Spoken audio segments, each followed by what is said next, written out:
Get in, nerds. We are playing Victoria 3. We are still working on getting our sovereign debt under control. That's going to be a little bit of a headache. And we're trying to stay a great power, which looks like it might. Okay, no, we're still a great power. We've been bypassed by Italy, but that's not a tragedy. I can live without that, without being in 6th place. And I'll be able to get back up there once we have the money to increase government wages again. So I'm overall feeling pretty optimistic about things. So, our primary goal at this point is to try to get to the point where we can reduce the autonomy of our subjects once again. We do still have a truce with Colombia, and there's corporate charters. Excellent. So that's +1 max number of companies. We are holding the Panama Canal Zone, and building a canal there would be just enormously profitable for us. So let's go ahead and take a look at what we need in order to do that. So in order to build this here, and we're going to annex Colombia eventually. So in order to build this, action is not allowed because we haven't surveyed the canal zone. So in order to survey the canal zone, we need to have the civilizing mission technology. And that is over here in society, over here. So to get that, we need quinine. Perfect. And there's mechanized workshops. So I do still think we need steel railway cars. I actually don't think we need reinforced concrete right now. So we're just going to go ahead and hit the steel railway cars button. And then in society, we're going to queue in quinine up to civilizing mission. And hopefully that will let us get what we need to get in terms of getting that canal built. That's going to be a long-term goal. We have 13 weeks remaining to change up our government, but our government is extremely legitimate right now. So I'm feeling pretty confident in our overall setup. And we've got a company we can form. Now, I was going to try to form the Panama Canal Company, but I think right now we want to be doing something else. So let's see. We can get extra defense. That's pretty solid. Iron mines throughput, tooling workshops throughput, and infrastructure. Land trade capacity. That's pretty all right. Coffee plantations throughput. Cotton and rubber plantations throughput. That's okay. Livestock ranch throughput, not useful. Textile mills throughput, not useful. Colony growth speed, not really useful for us. Prestige would be nice. Infrastructure from population and max infrastructure from population would be good. Ooh, minting and loyalists from standard of living increases. That's incredible. Because 5% minting for us is, let me see, we're getting a 20% bonus, so our base minting before modifiers is like 24k. So a 5% increase off of that is... That's actually only 1.2k. But I know we're going to have more and better gold mines later. And as our economy grows, our minting is going to go up too. On the other hand, the Home Goods Combine of Brazil to get 10% extra loyalists from standard of living increases would be solid. But I think we're going to go with Minas Gerais gold. We also have attainable companies, so let's take a quick look at those. Let's see. I'm not going to read all of these. I'm just going to look at ones that are of interest to me. Again, migration attraction would be nice, but that's an oil company. We're not going to have that until a lot later. Birth rate would be solid. But we need level 5 food industries for that. Brazilian paper, 10% bureaucracy, but we need level 5 paper mills for that. And obviously I can't build anything right now. Yeah, so I think we're going to go with this gold company. Yep, that's what we're going to do. And unfortunately the Panama Canal Company will have to be later. Kablam. So in 20 weeks, we're going to have a very productive gold company, and then that's going to give us some extra minting and loyalists from standard of living increases.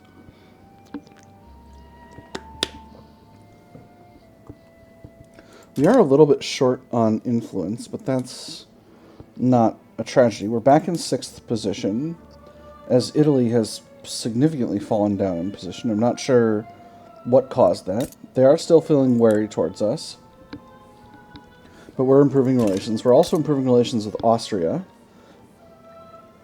And so both of those are going well. Austria is not interested in a trade pact, but it would be nice if they were. So maybe we'll work on that.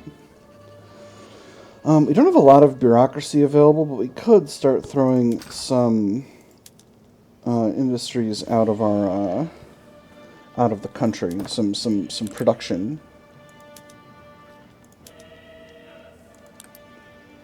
Man, I am tempted to build up more coal mines, because we got a lot of coal mines. It would be nice to be building our own coal. How much would it cost? Not that much. Alright, we're still fine. We just double the amount of coal mines and that'll be good to go. Mining accident. A mine in Bahia has collapsed, trapping miners within the dark shafts below. The scale of the accident has made the tragedy a story across Bahia and the nation. They dug me out, but left my friend behind. That was all the foreman was able to get out of the wretched boy. Sooty rags clung to him like wispy strands of a torn funeral jacket. Whether he held back his tears for fear of a beating or to keep strong, the foreman did not know. He was spent for the day. The foreman hoped the manager had a mind for mercy. I'm going to say this is a small price to pay for the march of industry. I know that's giving me a bunch of radicals, but I like having strong industrialists. There's electric telegram. That should be good. Again, these mines will only be under construction for another 13 weeks, and then we'll go back to chipping away at our national debt.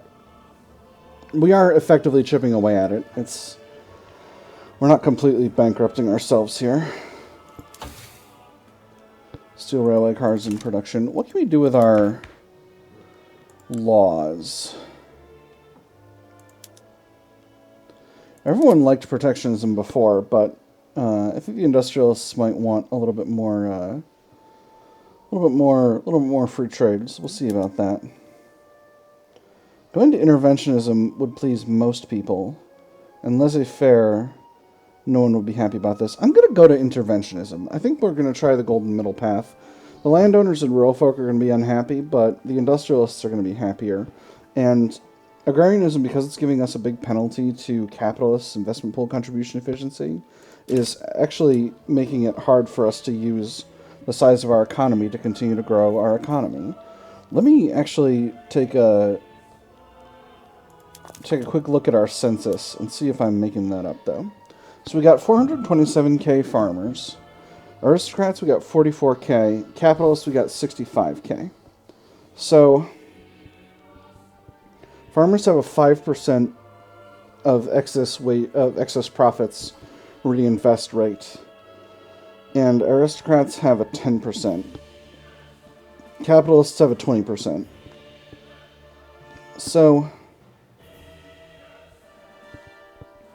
if we go to interventionism, so currently capitalists and aristocrats are investing at the same rates, and farmers are investing at slightly higher rates than normal, but about half of these others. But farmers are middle strata, so their base pay is a lot lower. Mouse over this. Yeah, no, that's just what those are. So let's see. So currently 50% private construction allocation. The same is going to be the case with interventionism. I can only subsidize agrarian buildings and power plants. And then interventionism, I can subsidize all buildings. That's only mildly useful. But I've got such strong capitalists. It's got to be better to be doing interventionism, right? The capitalists are also happy, so they're getting an extra bonus contributions from this. Let me see. We're getting migration attraction from the rural folks. That's going to go away. It's a tough decision. I did kind of want to keep the country agrarian, but I think interventionism is the right call. Truthfully, I would love to get laissez-faire, but too many people are going to be really opposed to that if I do that. So we're going to go to interventionism for now. And that's just going to have to be how it is. Alright, so As you can see, Nucleus Coloniais has been deactivated, as we knew would happen. We'll see how this goes. You got a 17% stall chance as the landowners try to preserve agrarianism, but I think we'll be okay. We got a 35% advance chance, and those tend to get us extra enactment chance, so I think we're going to be alright overall. We finished with our coal mines, so that has not impacted the price of coal as much as I was hoping it would. Maybe they're still employing?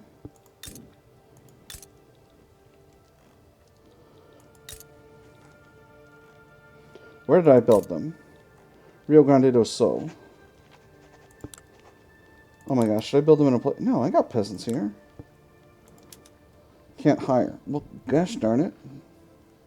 Why are you having such a hard time hiring? Is it because the explosives are too expensive?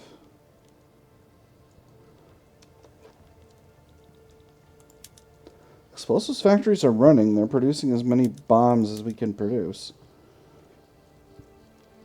This is a little wild, friends. I don't really know how to account for that, to be completely honest. Let's see. A peasant revolt in Orissa. I'm not going to necessarily concern myself with that. Let's declare interests. We got a lot of interests available. So let's throw one down in Dixie and one in Mexico. We can definitely grab a few more in Europe. Anatolia. And let's grab some in Asia. And we'll do one in Arabia, one in Iberia.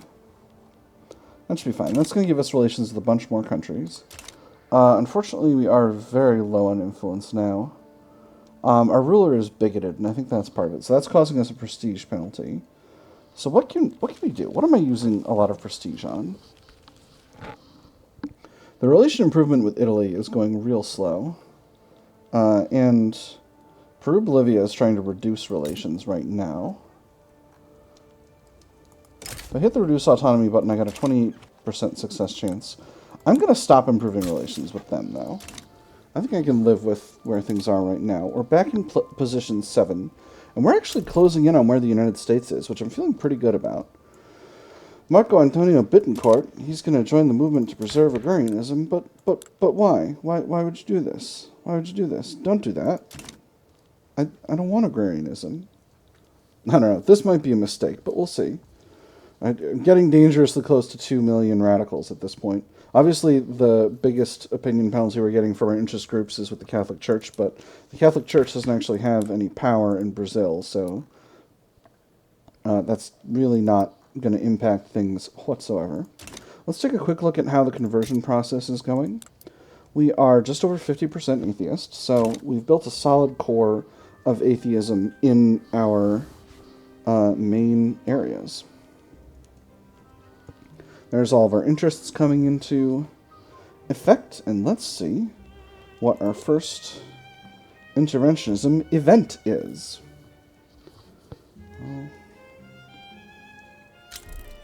Success.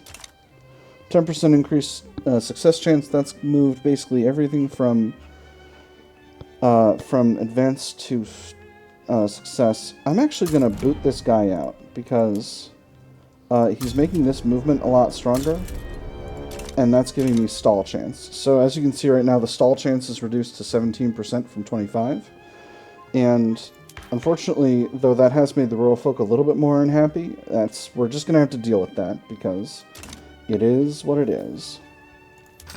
Let's see if we can sell some coffee abroad. Russia will buy coffee, and so will Denmark. So will Italy, frankly. I would have thought the Ottoman Empire would be a big coffee market, but apparently not. What about sugar? Y'all gotta be using the production method that takes sugar at this point, right? No? For your food industries? I really would like to have more food industries. It feels like our food industries are pretty productive, but I can't actually increase those all that much. I can produce a ton more clothes by using sewing machines. How much dyes have we got, though? Oh, we're absolutely fine on dyes. Do it. Sewing machines it is. And furniture manufacturers, I can go to mechanized workshops. That is going to make them more productive, so let's do it as well. And we'll do precision tools to increase our luxury furniture output as well. So what does that do? Clothing is still pretty good. Furniture is... Luxury furniture is very affordable, so we could potentially export some of that. And furniture is quite pricey still. Interesting. Let's see if we can export some luxury furniture. We sure can. Oh, China will buy tons and tons of luxury furniture. That's very good. Let's take a look at our trade routes and see if we got any unproductive ones. Alright, we don't need this. We certainly don't need this one. Don't need that. Everything else is essentially productive. I definitely don't need to be importing liquor. And we're in drafting. Wonderful. Let's see. Coffee exports to Britain are really, really low. I could definitely save... I guess I'm exporting a lot of coffee. I'm going to cut my smallest export routes for coffee and just focus on my core customers. And... let me see. My luxury clothing import route is productive, in part because I don't have any sources of silk, so I can't make my own luxury clothes at the moment. Finances are doing well. We're actually below $1 million in debt.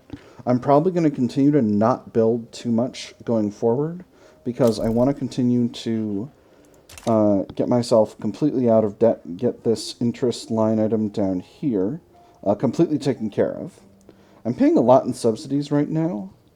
Let me see. There might be a way I can work on that. But we'll see. Minas Gerais Gold is also activated now. So we're getting increased loyalists from standard of living. I'm hoping to get above 500k at this point. Because the number of loyalists is going up. And number of radicals is a little bit lower. Conversion is still an ongoing process. But we are doing our best to continue to grow the atheist population. And we're in kind of the tail end of that now because we're... so I'm hoping to see this number in about 20 years or so go way down. Let's see. Are we the leading producer of any of these? We're actually not, which is a little shocking.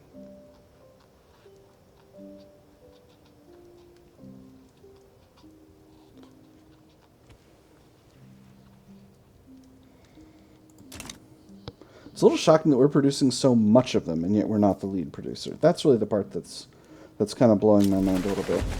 Ooh, Polish mass immigration, and Czech as well. A setback in the law. Well, that's unfortunate. We're down to 36% enactment chance. It's not... Oh, interesting. No, we didn't reduce our enactment chance. We just got a flat setback. Well, that's... I don't love that, but it's not... It's not the worst.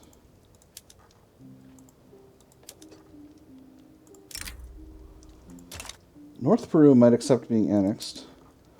Peru-Bolivia might accept having their autonomy reduced. Let's see. Peru-Bolivia is still rebellious, but their army is much smaller now. I could probably stand to fight them off. I do have a gold reserve at this point.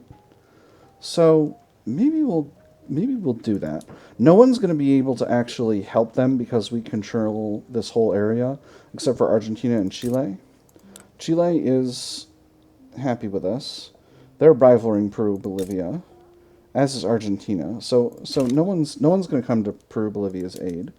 Let's oh, but I would love to get a little bit more of a gold reserve. Am I being too aggressive? No, it's other countries who are wrong. Reduce autonomy. Let's hope they accept. They didn't accept. I'm sad. So let's mobilize the armies. I think I'm going to put our largest army over in the west. They're going to do the same thing they always do and put their larger army in the west, and that's going to let me go forward in the east without a problem.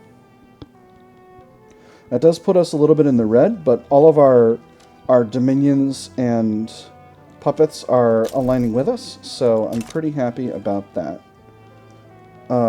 Great Britain is going after the Netherlands to conquer Surakarta and grab Celebes and the Moluccas. That's an interesting situation. No one is interested in having us join that war, which is completely fine with me. I'm totally okay with that outcome. Oh, goodness. A liberal revolt in Ecuador. Well, this is unfortunate because we're actually going to need to mobilize our third army to go and deal with that. Once we've annexed Ecuador, that will not be that much of an issue, but for the moment we're actually pretty tight on cash. Great Qing size of the Netherlands. Alright, so Britain and China are going to fight. Again, oh. Yeah, I definitely need ammunition, so let's bring in some rounds from Austria. Hey, Austria, are you sure you don't... Let me make sure that I've got this set up properly. Yes, let's protect domestic supply. I'm going to be protecting domestic supply on all of our military goods. At least while we're at war. So, an ultimatum. The industrialists have issued a stern ultimatum to Miguel Barreto about towing the party's line on the proposal for interventionism. Miguel Barreto is determined to resist. The matter wedged the caucus, and it was by their own making. Meanwhile, the issue at hand has given way to this fallout. Sheer stubbornness is what fuels it, with pride wagered in the gamble. Nothing will proceed without a timely resolution. I'm going to never interrupt an opponent when they make a mistake. 60% chance industrialists get stronger, 40% chance they get radical, but we get enactment chance. We didn't, but stronger industrialists is good for us. How is the force comparison on this front? It's looking very good. The Ecuadorian Liberal Revolt doesn't appear to have any battalions, so I'm feeling pretty confident that I can win both these wars at once, despite having a two-front war here. There is an aristocratic revolt rocking the United States yet again. Will you bankroll me if I... Oh my goodness. Let's do it. Alright. No, I don't want to be in 3 wars, Great Britain. Alright, 2 arms. So, we're going to try to juggle a lot of wars right now, immediately. We're going to try to win against Peru-Bolivia very fast and try to close that out. We're going to close out the war with the Ecuadorian Liberal Revolt. And we're going to also try to win, help the United States win their war so that we can... so that we can win over there. Let me make sure that I've got all my armies on advance orders, because I don't want to be feeling like a fool. These ones are not. Good thing I checked on that. It's a new recording session, as you can see. They are blundering over here, so that's very good. So this is excellent. That's going to give us a huge windfall financially that's going to really help us continue to grow our economy. And there's war with the American Aristocratic Revolt and the Ecuadorian Liberal Revolt. So, this battle is being won. That's very good. And we are taking a lot of territory over here as well, and we've almost got this front completely cleared out. So the 3rd Brazilian Army will head over to the United States as soon as that part of the battle is won, which it is. So let's send these units to Florida. And actually, we'll send the fleet. Wow, gosh, we gotta go all the way around. That's gonna take forever. And these fronts are closed out as well. Alright, so we'll put our armies in Florida. And are both of our armies going to Florida at this stage? Yes, they are. Alright, perfect. Where is the capital of the American Aristocratic Revolt? It's in Virginia. Well, I guess I shouldn't be shocked by that. Oh, there's an occupation tracker. That's fun. I didn't realize that. So, we're going to designate Virginia as the strategic objective and continue to press forward. Bureaucratic imbroglio. Lawmakers working towards the enactment of interventionism have found themselves mired in a particularly complex set of bureaucratic proceedings, grinding the work towards reform to a near halt. The fully developed bureaucratic... Let me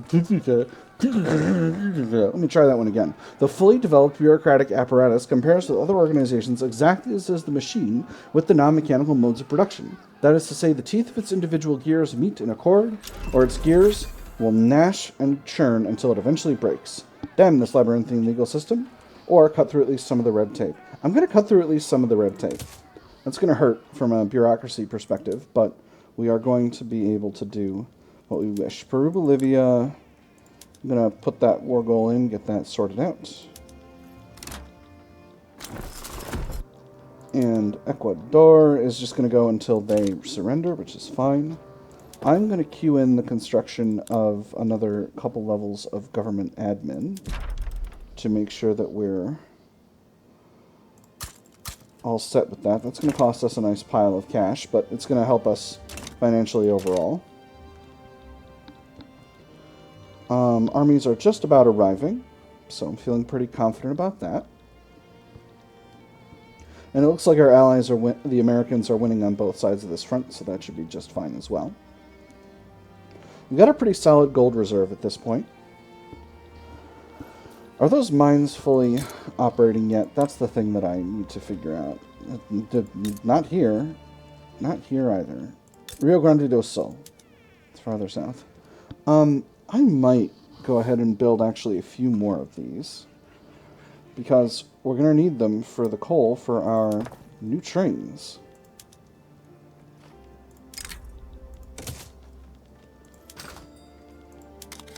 Because coal is continuing to be expensive.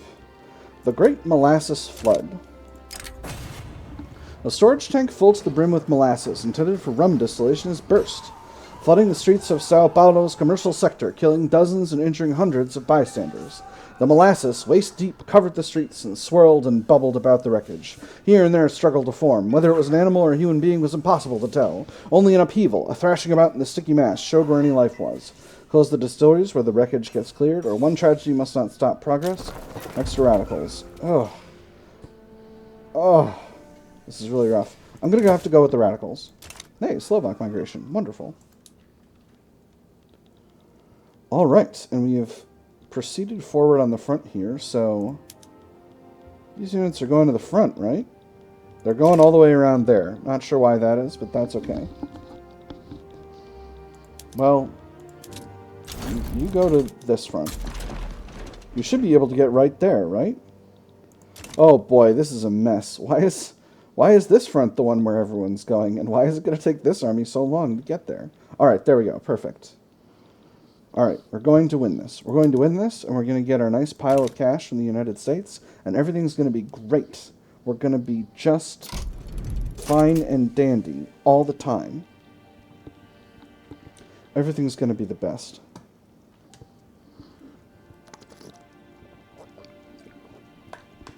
Eagle-eyed viewers will notice that I once again am hemorrhaging cash and in debt, but that's all right. That's all right. We're going to get these things done. We're going to build up some coal mines, and then we're going to just be hunky-dory from there. Investment pool is still going down because, again, it can't produce that much. And there's that. We got a stall event, but actually, we are in the black while we are constructing, which is a rare event. So I'm going to go ahead and queue in some more construction. So let's see. We're definitely going to need more coal mines.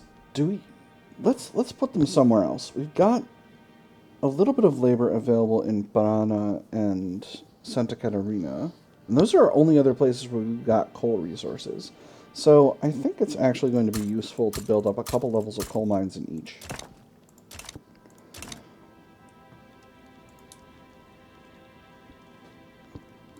Unfortunately, we're only at 20% for interventionism, but I'm really hoping we can still make that happen. I didn't reduce my total number of construction sectors, and I've lucked out because I think I'm actually doing right at this point. So hopefully we'll be able to get through that that credit and get us where we need to go.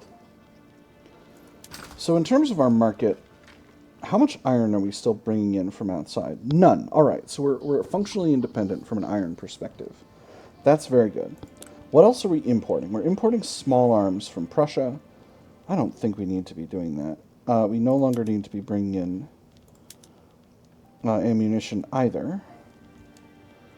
Coffee exports, virtually all of them are going to Russia at this point, and we are exporting a heckin' huge amount of luxury furniture to Great Qing, so that's pretty solid. We don't produce any of our own glassworks. We don't have any of our own glassworks. I think I want to increase our number of food industries. So let me see. We got those in Sao Paulo and Bajo Paraguay. So those are both... Oh, Bajo Paraguay has a lot of labor available. And one in Paraíba as well, which doesn't have any labor available. I'm going to build a few more in Bajo Paraguay. And what that's going to do is that's going to allow us to output a ton more groceries. And that's going to bump the standard of living way, way up. From a budget perspective, I think we're going to go ahead to increase our government wages back to middle. And that's going to give us a prestige bump and maybe get us back past Italy. We are improving relations with them. Relations are cordial. They are still wary of us. Austria are wary as well. France is wary now, and unfortunately we can't increase relations with them because we don't have the influence. And Great Britain, of course, is friendly, but, of course, they're quite infamous. Nobody likes them. The more things change, the more they stay the same. We've lost an admiral, so let's go ahead and get us a new admiral. This guy's not reckless, so he's the one. He's a protectionist. And we got an advance for our law. That said, it's been a little bit of a whirlwind of an episode. We reduced Peru-Bolivia's autonomy. We're constructing once again. And we helped out the United States with a war and got ourselves a nice fat stack of cash from them, 27K a week. I might continue to break from building new stuff to try to get my gold, to try to get like an actual gold reserve built. We'll see how that goes. But that's all we've got time for today. So for now, I've had fun. I hope you've had fun as well, and I will see you on the other side.